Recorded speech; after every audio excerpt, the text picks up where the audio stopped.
BJP mission 400 पार के लिए कमर कस चुकी है।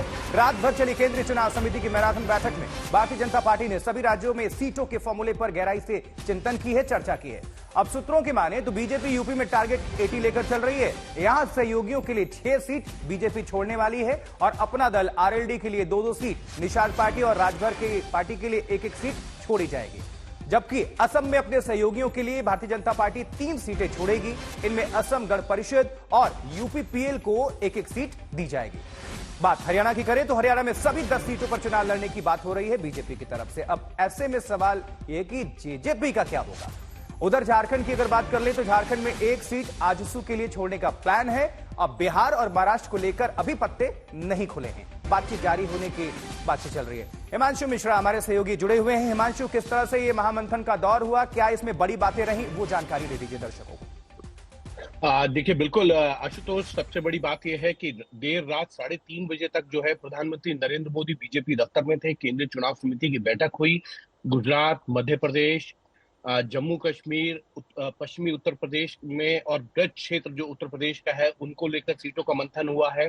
आसाम को लेकर हुआ, तेलंगाना को लेकर हुआ है।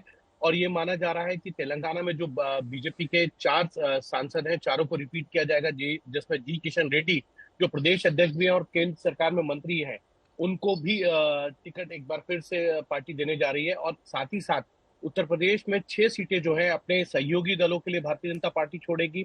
असम के अंदर 3 सीटें और झारखंड में जो है वो 1 सीट जो है अपने सहयोगी अजसू के लिए भारतीय जनता पार्टी छोड़ने वाली है। और सबसे बड़ी बात यह है कि इस जो महामंथन हुआ है लोकसभा की सीटों को लेकर, उसमें जिन सीटों पर भारतीय जनता पार्टी ने 2024 में हार का सामना किया था, उन सीटों पर जो है ज्यादा मंथन हुआ है। और जो बड़े नाम है, जो बड़ी सीटें हैं, उनको की घोषणा भी जो है अगले 102 दिनों में जब पहली सूची आएगी तो उसमें हो जाएगी।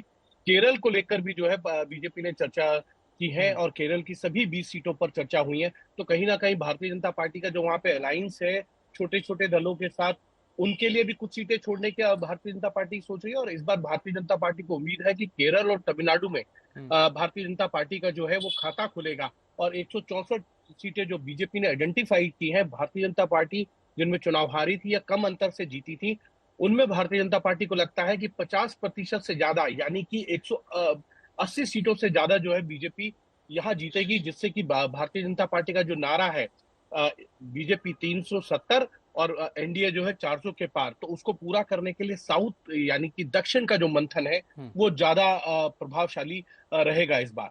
और इसी को लेकर फोकस भी किया जा रहा है। केरल, तेलंगाना को लेकर भारतीय जनता पार्टी ने 1-1 सीट पर बड़ी लंबी चर्चा की है। और भारतीय जनता पार्टी को लगता है कि तेलंगाना में 4 से ज्यादा सीटें जो है भारतीय जनता पार्टी जीत सकती है।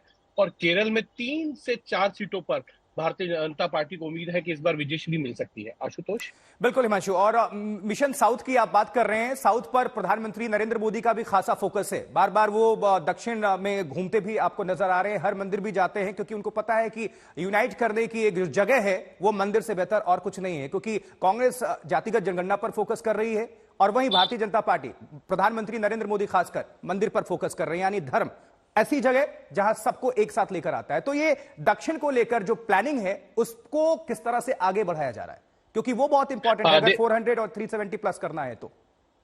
देखिए, बिल्कुल कहीं ना कहीं अगर आपको 370 प्लस और 400 के पार जाना है तो आपको दक्षिण में भारतीय जनता पार्टी को बड़ी विजय चाहिए।